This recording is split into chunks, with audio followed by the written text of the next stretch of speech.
So ಈ cinema ಬಂದ್ಬಿಟ್ಟು ಲಿಂಗಾಕ್ಷ ಅಂತ ಟೈಟಲ್ಲು. ಸೊ ಇದು ಆರ್ ಚಿತ್ರ ಇದು. ಸೊ ಸಿನಿಮಾ ಏನು ಅಂದರೆ ಒಂದೇನು ಹೇಳಬೇಕು ಅಂದರೆ ಒಂದು ಫ್ಯಾಮಿಲಿ ಅಂದರೆ ಒಬ್ಬ ಹೀರೋ ಒಂದು ದುಷ್ಟಶಕ್ತಿಯಿಂದ ಅಟ್ಯಾಕ್ ಆಗಿರೋ ಫ್ಯಾಮಿಲಿನ ಯಾವ ಥರ ಕಾಪಾಡ್ಕೊತಾನೆ, ಅದಕ್ಕೆ ದೈವಶಕ್ತಿ ಯಾವ ಥರ ಸಪೋರ್ಟ್ ಮಾಡುತ್ತೆ ಅನ್ನೋದೇ ಸಿನಿಮಾ ಆನ್ಲೈನ್. ಕನ್ನಡ ಏನು ಇವಾಗ ಸಕ್ಸಸ್ ಆಯಿತು ಆ ಥರ ಆಗಬೇಕು ಅನ್ನೋದೇ ಎಲ್ರಿಗೂ ಆಸೆ. First time debut director Bharath ಅಂತ ಆರ್ಟಿಸ್ಟು, ನಮ್ಮ ಹೀರೋನು ಡೆಬ್ಯೂನೇ ಫಸ್ಟು ಆಂಧ್ರ ಪ್ರದೇಶದಿಂದ. ತೆಲುಗು ಕನ್ನಡ 2 ಲ್ಯಾಂಗ್ವೇಜಲ್ಲೂ ಮಾಡ್ತಾಯಿರೋದು. ಒಳ್ಳೆ ಸಕ್ಸಸ್ ಕೊಡಬೇಕು. ಪ್ರತಿಯೊಬ್ಬರು ನಿಮ್ಮ ಆಶೀರ್ವಾದ ಇದ್ದೇ ಇರಬೇಕು ಪ್ರಮೋಷನ್. ಸೊ ಸಿನಿಮಾ ಆದಮೇಲೆ ನಾವು ಮಾಧ್ಯಮದವ್ರು ವೆರಿ ಇಂಪಾರ್ಟೆಂಟ್. ನಿಮ್ಮ ಸಪೋರ್ಟ್ ಇದ್ದರೆ ಡೆಫಿನೆಟಾಗಿ ಜನಕ್ಕೆ ರೀಚ್ ಆಗಬೇಕು, ನೀವೇ ಇಂಪಾರ್ಟೆಂಟು. ಸೊ ನಮ್ಮ ಪ್ರಯತ್ನ ನಾವು ಪಡ್ತಾಯಿದ್ದೀವಿ. ಇನ್ನು ಜನಗಳು ಹಾರೈಸಬೇಕು, ಇದನ್ನು ನೀವು ಜನಗಳಿಗೆ ತಗೊಂಡೋಗ್ಬೇಕು. DOP ರಾಜರತ್ನ ಕೋ ಡೈರೆಕ್ಟರು. ಆಮೇಲೆ ಮ್ಯೂಸಿಕ್ ಕ್ರಿಸ್ಟೋಫರ್ ಜೇಸನ್. ಯಾಕಂದರೆ ಹಾರರ್ ಅಂದರೆ ಮ್ಯೂಸಿಕ್ ಕ್ರಿಸ್ಟೋಫರ್ ಜೇಸನ್ ಅಂತ ಅವ್ರಿಗಿಲ್ಲ, ಎಲ್ಲ ಹೋಗಿದ್ದಾರೆ, ಲೇಟ್ ಆಗುತ್ತೆ ಬರೋದು. ಸರ್ ಸ್ಪೆಷಲ್ ಎಫೆಕ್ಟ್ಸು VFX ಎಲ್ಲ ಅದು ಬೇರೆ ಸ್ಟುಡಿಯೋದಲ್ಲಿ ಮಾಡಿಸ್ತಾರೆ, ಇನ್ನೂ ಕನ್ಫರ್ಮ್ ಮಾಡಿಲ್ಲ. ಹಾರರ್ ಅಂದ್ರೆಲ್ಲ ಜಾಸ್ತಿ ಇದೆ. ಅದಕ್ಕೆ ಅದರಿಂದನೇ ಅದನ್ನು ನಾವು ಎಲ್ಲ ನೋಡಿ ಕರೆಕ್ಟಾಗಿ ಇದು ಮಾಡೋಣ. సారీ మీడియా మిత్రులందరికీ నా యొక్క నమస్కారములు. మేము వచ్చి సంతోష్ కుమార్. కన్నడలో మన అప్పు సార్కి ఇన్స్పిరేషన్. ఆయన అంటే నాకు చాలా ఇష్టం. ఆయన వల్ల నేను మంచిగా ఆయన చూసి ఇంకా బెటర్గా అంటే ఈ కన్నడలో ఆయన చేసినట్టు సేవలు, ఆయన చేసినట్టు మంచి నాకు చాలా నచ్చింది.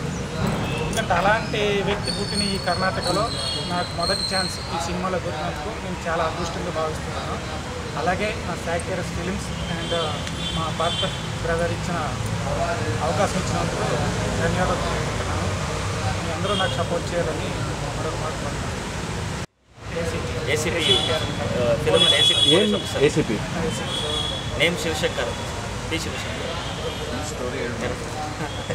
ಇರಲಿ ಏನು ಹೇಳಿದಾಗ ಭಾಳ ಖುಷಿ ಆಯಿತು. ನಂದೊಂದು ಗೆಸ್ಟ್ ರೋಲ್ ಬರುತ್ತೆ, ಒಂದು ಕ್ಯಾಮಿಯೋ ರೋಲ್ ಥರ ಒಂದು 5 minutes ಸಾಂಗ್ ಬರ್ಬೋದು. ಭಾಳ ಚೆನ್ನಾಗಿದೆ. ನಮ್ಮದು ಪಾತ್ರ ಲೈಕ್ ಇಲ್ಲಿವರೆಗೂ ಮಾಡಿರೋ ಪಾತ್ರಕ್ಕಿಂತ ಇದು ವಿಭಿನ್ನವಾಗಿರುತ್ತೆ. ಆ್ಯಂಡ್ ಈ ಒಂದು ಸಿನಿಮಾ ಕೂಡ ನಮ್ಮೊಂದು ಮೈಲ್ಸ್ಟೋನ್ ಆಗುತ್ತೆ ಅಂತ ಹೇಳಕ್ಕೆ ಇಷ್ಟಪಡ್ತೀನಿ. ಸೊ ಸಂತೋಷ್ ಅವ್ರಿಗೆ all the best. So first debut cinema ಚೆನ್ನಾಗಲಿ, ಹಾಗೆ ಪ್ರೀವಿಯಸ್ ಕೂಡ ಒಳ್ಳೆಯದಾಗಲಿ. ಎಲ್ಲ ಮೀಡಿಯಾ ಫ್ರೆಂಡ್ಸ್ಗೆ ನಮಗೆ ಈ ಥರ ಸಪೋರ್ಟ್ ಮಾಡ್ತಾರೆ, ಎಲ್ಲ ಥರ ಸಪೋರ್ಟ್ ಮಾಡೋದಕ್ಕೆಲ್ಲ ಥ್ಯಾಂಕ್ಸ್ ಹೇಳಕ್ಕೆ ಇಷ್ಟಪಡ್ತೀನಿ. ಸೊ ಆದಷ್ಟು ಬೇಗ ಶೂಟಿಂಗ್ ಸ್ಟಾರ್ಟ್ ಆಗ್ತಿದೆ. ಸೊ ಡೈರೆಕ್ಟರ್ ಸರ್ ಹೇಳಿದಂಗೆ ಲೈಕ್ ಬ್ಯಾಂಗ್ಳೂರ್ ಮಾಡಿ ಕೇರಳ ಒಂದು ಸಾಂಗು ಅಪ್ಲೋಡಲ್ಲಿ ಪ್ಲಾನ್ ಮಾಡಿದ್ದಾರೆ. ಸೊ ಇದು ಡಿಸ್ಕಷನ್ ಆಗ್ತಿದೆ, ಜಸ್ಟ್ ಮಾಹಿತಿಗೋಸ್ಕರ ಹೇಳಿದೆ. ಸೊ ಎಲ್ಲ ತುಂಬ ಚೆನ್ನಾಗಿ ಬಂದಿದೆ ಸ್ಟೋರಿ ಎಲ್ಲ. ನೆಕ್ಸ್ಟ್ ವೀಕಿಂದ ಶೂಟ್ ಸ್ಟಾರ್ಟ್ ಆಗ್ತದೆ. ನನ್ನ ಪಾತ್ರ ಅದು ಸ್ವಲ್ಪ ರಿವೀಲ್ ಮಾಡೋದು ಬೇಡ, ಆಮೇಲೆ ಹೇಳ್ತೀನಿ.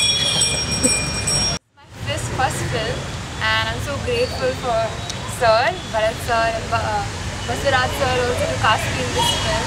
I'm sure it's going to be a good thing and I'm not very well versed in Kannada but I'm sure I'll catch up and I'm learning. So let's see.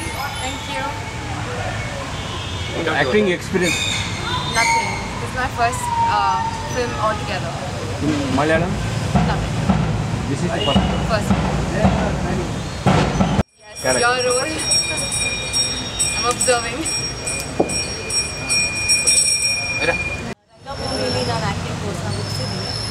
ಈ ಸಿನಿಮಾ ಬಗ್ಗೆ ನಾನು ಮಾತಾಡಬೇಕು ಅಂತ ಹೇಳಿದರೆ ಎಸ್ಪೆಷಲಿ ಡೈರೆಕ್ಟರ್ಸ್ ಅವರು ತುಂಬ specific ಆಗಿದ್ದರು. ಈ ಪಾತ್ರಕ್ಕೆ ನನಗೆ ಹೀಗೆ ಬೇಕು, ಹೀಗೆ ಸ್ಕ್ರೀನಲ್ಲಿ ಕಾಣಿಸ್ಬೇಕು ಅಂತ ಹೇಳಿ ಪ್ರತಿಯೊಂದು ಕ್ಯಾರೆಕ್ಟರ್ನ ಕಾಸ್ಟ್ ಮಾಡಿದ್ದಾರೆ ಆ್ಯಕ್ಚುಲಿ. ಸೊ ನನಗೂ ಆಡಿಷನ್ ಟೈಮಲ್ಲಿ ಹೇಳಿದ್ದಾರೆ ವಿಭಿನ್ನ ಪಾತ್ರ. ಈ ಮಾಡಿರೋ ಸಿನಿಮಾಗಳಲ್ಲಿ ಈ ಸಿನಿಮಾ ನಾನು ಯಾಕೆ ಇಟ್ಕೊಂಡೆ ಅಂತ ಹೇಳಿದ್ರೆ ಡಿಫ್ರೆಂಟ್ ಹಾರರ್ ಮೂವಿ ಮಾಡಬೇಕಂತ ನಂಗೆ ತುಂಬ ಆಸೆ ಇತ್ತು.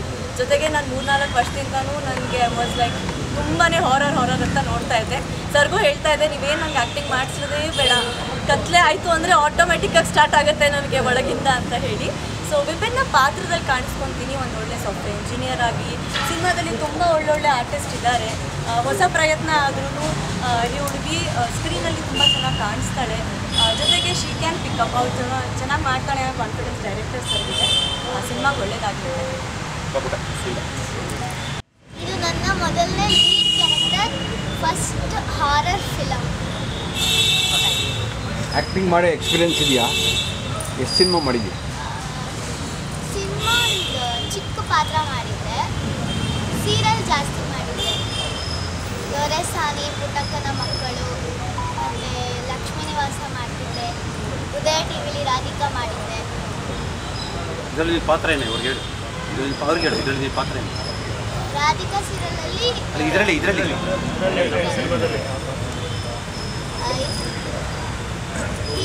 ಹೀರೋ ಇರ್ತಾರಲ್ಲ ಅವ್ರ ಮಗಳ ಪಾತ್ರ.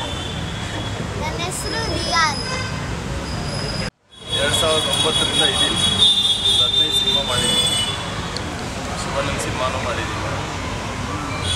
ಈ ಸಿನಿಮಾದಲ್ಲಿ ನಮ್ಮ ಎಲ್ಲ ಸ್ನೇಹಿತರು ನಾವೆಲ್ಲ ಸೇರಿ ಒಳ್ಳೆ ಮಾಡಬೇಕು ಅಂದಾಗ ನಾವು ಕೈ ಜೋಡಿಸಿದ್ದೀವಿ. ಲಿಂಗಾಕ್ಷರ ಒಳ್ಳೆ ದೇವರ ಹೆಸರಿಟ್ಟು ಒಂದು ಹರರ್ ಕಾಮಿಡಿ ಕತೆ ತುಂಬ ಅದ್ಭುತವಾಗಿ ಮಾಡಿದ್ದಾರೆ. ಫಸ್ಟ್ ಪ್ರಯತ್ನ ಡೈರೆಕ್ಟ್ರು. ಸೊ ನಮ್ಮ ಬಸವರಾಜ್ ಅವರು ಸಿನಿಮಾದಲ್ಲಿ ತುಂಬ ಸಹಾಯ ಮಾಡಿದ್ದಾರೆ. ಅವರು ಸಿನಿಮಾ ಡೈರೆಕ್ಟ್ರೇ, ಅವರು ಕೋ-ಡೈರೆಕ್ಟ್ರು ಮಾಡಿದ್ದಾರೆ ಬಸವರಾಜ್ ಅವರು. ಆರ್ಟಿಸ್ಟು ನಮ್ಮ ಹೀರೋ ತೆಲುಗು ಸಂತೋಷ್, ಒಳ್ಳೆಯದಾಗಬೇಕು ಅವರಿಗೆ. ನಮ್ಮ ಹೀರೋಯಿನ್ ಇಬ್ಬರು ಇದ್ದಾರೆ, ಒಬ್ರಿಗಿಂತ ಒಬ್ಬರು ಕಾಂಪಿಟೇಟಿವ್ ಆಗಿ ಮಾಡ್ತಾರೆ ಅಂತ ಒಂದು ಇದಿದೆ. ನಿಮ್ಮ ಸಹಾಯ ಬೇಕು, ಪ್ರಮೋಟ್ ಮಾಡಿ ಹೊಸಬರಿಗೆ. ಕನ್ನಡನೇ ಮಾಡಬೇಕು ಫಸ್ಟು ಅಂತೇಳಿ ಕನ್ನಡದಲ್ಲಿ ಮಾಡ್ತಾ ಇರೋದು. ಆಮೇಲೆ ತೆಲುಗು, ಅದು ಬೇರೆ ಲ್ಯಾಂಗ್ವೇಜಲ್ಲಿ ಮಾಡಬೇಕು ಪ್ಲ್ಯಾನ್ ಮಾಡಿದ್ವಿ. ಇಡೀ ಕರ್ನಾಟಕದಲ್ಲಿ ಶೂಟ್ ಮಾಡಬೇಕು ಮೇಯ್ನು. ಕೇರಳದಲ್ಲಿ ಒಂದು ಸೆಲೆಕ್ಟಿವ್ ಆಗಿ ಕೆಲವೊಂದು ಕಡೆ ಶೂಟ್ ಮಾಡಬೇಕು ಅಂತ ಪ್ಲ್ಯಾನ್ ಮಾಡಿದ್ವಿ. ಸೊ ಡೈರೆಕ್ಟ್ರಿಗೆ ಒಳ್ಳೇದಾಗಬೇಕು ಫಸ್ಟು. ಇವರು ಸಾಫ್ಟ್ವೇರ್ ಇಂಜಿನಿಯರ್, ಇವರು profession by software engineer. Cinema industry ಬೆಳೆಸಬೇಕು, ಸಿನಿಮಾ ಒಂದು ಅವರಿಗೆ ಆಪ್ಷನ್ ಆಗಿ ತಗೊಂಡು ಮುಂದುವರಿತಾ ಇದ್ದಾರೆ. ಸಕ್ಸಸ್ ಆಗಿ ಒಂದು ದೊಡ್ಡ ಡೈರೆಕ್ಟರ್ ಆಗಬೇಕು ಅವರು. ಈ ಸಿನಿಮಾ ಒಂದು ಸೂಪ್ರಮ್ಸ್ ಹೋಗಿ ನಾನು ಅದೇ ಹೋಲಿಸಿದೆ. ಅದೇ ಥರ ಇದೆ, ಒಂದು ಕಾಮಿಡಿ ಹರರ್. ಸೊ ಆ ಥರ ಸಕ್ಸಸ್ ಆಗಲಿ ಅಂತ ನನ್ನ ಒಂದು ಆಶಿಸ್ತೀನಿ. ನಾನು ಬೆಸ್ಟ್ ವಿಶಸ್ ಹೇಳ್ತೀನಿ. ಈ ಕಡೆಯಿಂದ ಒಂದು ಒಳ್ಳೆ ಇದು ಬರೀರಿ. ಅದಕ್ಕೋಸ್ಕರ ಕತೆ ಎಲ್ಲ ನಮ್ಮ ಬಸವರಾಜ್ ಹೇಳ್ತಾರೆ. ಆಮೇಲೆ ಎಲ್ರಿಗೂ ಎಲ್ಲ ನಮ್ಮ ಟೀಮ್ಗೆ ಕ್ಯಾಮ್ರಾಮ್ಯಾನ್, ಅದ್ಭುತವಾದಂಥ ದೊಡ್ಡ ಕ್ಯಾಮ್ರಾಮ್ಯಾನ್ ಬಂದಿದ್ದಾರೆ. ಸೊ ಎಲ್ಲ ಒಳ್ಳೇದಾಗಲಿ ಅಂತ ನಾನು ವಿಶ್ ಮಾಡ್ತೀನಿ sir. Thank you so much. First time ಒಂದು ಹಾರರ್ ಮೂವಿಗೆ ಒಂದು ಸಂಭಾಷಣೆ ಬರೀತಕ್ಕೆ ಒಂದು ಅವಕಾಶ ಕೊಟ್ಟಿರ್ತಕ್ಕಂಥ ನಮ್ಮ ಹೆಸರು ನನ್ನ ಹೆಸರು ರಾಜರತ್ನ ಅಂತ. ಆಲ್ರೆಡಿ ಒಂದು ತಾಜ್ ಅಂತ ಒಂದು ಮೂವಿ ರಿಲೀಸ್ ಮಾಡಿದ್ದೀನಿ. ನಾನು ಆಲ್ಸೋ ಡೈರೆಕ್ಟ್ರು. ಬಟ್ ನಮ್ಮ ಸ್ನೇಹಿತರು ಒಂದು ಸಿನಿಮಾ ಮಾಡ್ತಿದ್ದಾರೆ, ಸಪೋರ್ಟ್ ಮಾಡಬೇಕು ಅಂತ ಅವ್ರ ಜೊತೆ ಸ್ಕ್ರಿಪ್ಟಲ್ಲಿ ಕೂತ್ಕೊಂಡ್ವಿ. ಡೈಲಾಗ್ ವರ್ಷನ್ಗಳು ಕೆಲವೊಂದನ್ನು ನಾವು ಅವ್ರ ಜೊತೆ ಸೇರ್ಕೊಂಡು ಮಾಡಿದ್ದೀವಿ. ಇದು ನನ್ನ ಫಸ್ಟು ಸಿನಿಮಾ, ಒಂದು ಹಾರರ್ ಮೂವಿಗೆ ಒಂದು ಡೈಲಾಗ್ ಬರೆಯೋದು. ಅದು ತೆಲುಗಲ್ಲೂ ಕೂಡ ಬರೆದಿದ್ದೀವಿ ಈ ಸಿನಿಮಾದಲ್ಲಿ. ಆ ಥರ ಆಗಿದೆ. ಇನ್ನೇನು ನೆಕ್ಸ್ಟ್ ವೀಕಲ್ಲಿ ಒಂದು ಶೂಟಿಂಗ್ ಹೋಗ್ತಾ ಇದ್ದೀವಿ. ತುಂಬ ಚೆನ್ನಾಗಿ ಆಗ್ತಾಯಿದೆ. ಆಲ್ಮೋಸ್ಟು ಈ ಒಂದು ವರ್ಷದಲ್ಲೇ ಮುಗಿಸ್ಬೇಕನ್ನೋದು ಪ್ಲ್ಯಾನಿಂಗ್ ಇದೆ. ನಿಮ್ಮೆಲ್ಲರೂ ಸಪೋರ್ಟ್ ಬೇಕು. ಸಿನಿಮಾ ತುಂಬ ಚೆನ್ನಾಗಿ ನೋಡಿ ಬಂದಿದೆ. RR ಕಮ್ ಮತ್ತು ಆ್ಯಕ್ಷನ್ ನೋಡ್ಬೋದು ಸಿನಿಮಾದಲ್ಲಿ, ಆ ಥರ ಇದೆ. ಈಗ ಅವಕಾಶ ಕೊಟ್ಟಿರ್ತಕ್ಕಂಥ ನಮ್ಮ ಭರತ್ ಸಾರ್ಗೂ ಹಾಗೂ ಸ್ಯಾನಿಟೈರ್ಸ್ ಫಿಲಮ್ಸ್ಗೂ ಹಾಗೂ ಇಡೀ ಒಂದು ಪಿಂಗಾಕ್ಷ ತಂಡಕ್ಕೂ ನಾನು ಧನ್ಯವಾದಗಳು ತಿಳಿಸ್ಕೊಡ್ತೀನಿ. ಫಿಲಮ್ ಮಾಡಿದ್ದೀವಿ. ನಮ್ಮ ಫ್ರೆಂಡು ಎಲ್ಲ ಇವರೆಲ್ಲ ನಮ್ಮ ರಾಜು ಒಡಿಯೋದಲ್ಲೆಲ್ಲ ಇದು ಮಾಡಿದ್ದಾರೆ. ನೆಕ್ಸ್ಟ್ ಮಂತು ಸೆಕೆಂಡ್ ವೀಕಲ್ಲಿ ಇದಾಗುತ್ತೆ. ಅವೆಲ್ಲ ಕೇಳಿ ನೋಡಿರ್ತಾರೆ ಓಡಿಯೋದು. ನಮ್ಮ ಮಗನಿಗೆ ನಿತಿನ್ ಗೌಡ ಅಂತ ಇದು ಮಾಡಿದ್ದಾರೆ. ನಮ್ಮ ಸಾರೆಲ್ಲ ಹೇಳಿ ಹೆಲ್ಪ್ ಮಾಡಿ, ಮತ್ತು ಇವರು ರಾಜು ನೀವೆಲ್ಲ ಮಾಡ್ತಾರೆ. ಹಾಗಾಗಿ ನಿಮ್ಮ ಸಹಕಾರಗಳು ಎಲ್ಲ ನಮ್ಗೆ ಬೇಕು. ಇಷ್ಟು ಗ್ರ್ಯಾಂಡಾಗಿ ಮಾಡಿದ್ದಾರೆ ಅಂದರೆ ಪಿಕ್ಚರ್ ಇದ್ದಂಗೆ ಇರಬೇಕು ಅಂತ ಎಕ್ಸ್ಪೆಕ್ಟ್ ಮಾಡಿ. ಫಸ್ಟ್ ಟೈಮ್ ನಮ್ಮ ಭರತ್ ಸರ್ ನನಗೆ ತುಂಬ ಹಳೆ ಫ್ರೆಂಡು. ಫಸ್ಟ್ ಟೈಮ್ ಡೈರೆಕ್ಷನ್ ಮಾಡ್ತಾ ಇದ್ದಾರೆ. ಇಷ್ಟು ದಿನ ಅವರು ಅಸಿಸ್ಟೆಂಟ್ ಡೈರೆಕ್ಟ್ ಆ ಥರ ಇದು ಮಾಡ್ತಾಯಿದ್ರು. ಈಗ ಫಸ್ಟ್ ಟೈಮ್ ಅವರು ಓನ್ ಡೈರೆಕ್ಷನ್ ಮಾಡ್ತಾ ಇದ್ದಾರೆ. ವಾಸುದೇವ್ ಸರ್ ಅವರು ಪ್ರೊಡ್ಯೂಸ್ ಮಾಡ್ತಾ ಇದ್ದಾರೆ. ಆಮೇಲೆ ಭಾರ್ಗವ್ ಅವರು ಇದರಲ್ಲಿ ಆ್ಯಕ್ಟ್ ಮಾಡಿದ್ದಾರೆ. ನನಗೆ ತುಂಬ ಹಳೆ ಪರಿಚಯ. ಇದು ಒಂದು ಶಾರ್ಟಾಗಿ ಒಂದು 1 ಲೈನ್ ಸ್ಟೋರಿ ಹೇಳೋಕ್ಕೆ ಹೇಳಿದೆ. 1 ಲೈನ್ ಸ್ಟೋರಿ ಹೇಳಿದ್ರು, ಅಷ್ಟಕ್ಕೆ ನನಗೆ ಗುಸ್ಬಂಪ್ಸ್ ಬಂದ್ಬಿಡ್ತು. ಅಂದರೆ ಅಷ್ಟು ಚೆನ್ನಾಗಿದೆ ಒಂದು ಸ್ಟೋರಿ. ಅಂದರೆ ಒಂದು ಯುನಿಕ್ ಅಂತಲೇ ಹೇಳ್ಬೋದು. ಆಮೇಲೆ ಹೀರೋ ಆಗಲಿ ಹೀರೋಯಿನ್ ಆಗಲಿ, ಆಮೇಲೆ ಹೀರೋ ಅಂತೂ ಒಳ್ಳೆ ಖಡಕ್ ಲುಕ್ಕಲ್ಲಿ ಒಂದು ಮ್ಯಾನ್ಲಿ ಲುಕ್ ಅಂತಲೇ ಹೇಳ್ಬೋದು. ಅಷ್ಟು ಖಡಕ್ ಆಗಿದ್ದಾರೆ. ಅವ್ರ ಪರ್ಸ್ನಾಲಿಟಿನೇ ಅಷ್ಟು ಇಷ್ಟ ಆಯಿತು ನನಗೆ. ಆಮೇಲೆ ಹೀರೋಯಿನ್ ಸೆಲೆಕ್ಷನ್ ಆಗಲಿ ಎಲ್ಲ ತುಂಬ ಚೆನ್ನಾಗಿ ಮಾಡಿದ್ದಾರೆ. ಈ ಮೂವಿ 100 ಡೇಸ್ ಓಡಲಿ ಅಂತ ಆಶಿಸ್ತೀನಿ. ಎಲ್ಲರಿಗೂ ಒಳ್ಳೆಯದಾಗಲಿ.